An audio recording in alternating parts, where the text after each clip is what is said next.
Hello everyone, this is David from DIY Gains, and what we have here is Sweetie Pie decided to try and make this work for getting this tent together. So I guess I'm about to put this together, and hopefully nothing was broken, torn, or anything, but anyway, we'll go from there. There's actually an old sign that we ended up getting probably 8 years ago or so. What it is it rolls out and it's basically being used as a giant tarp. But anyway, alright y'all, thank you for watching. Please like, share, and subscribe that way you don't miss out on any of the following videos. But anyway, alright, talk to y'all later.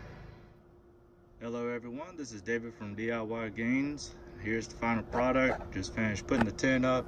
Sweetie Pie tried putting it up yesterday. It was pretty windy, on and off, rain showers, stuff like that. But anyway, just finished putting it up. I used some kettlebells to hold it down in the corners.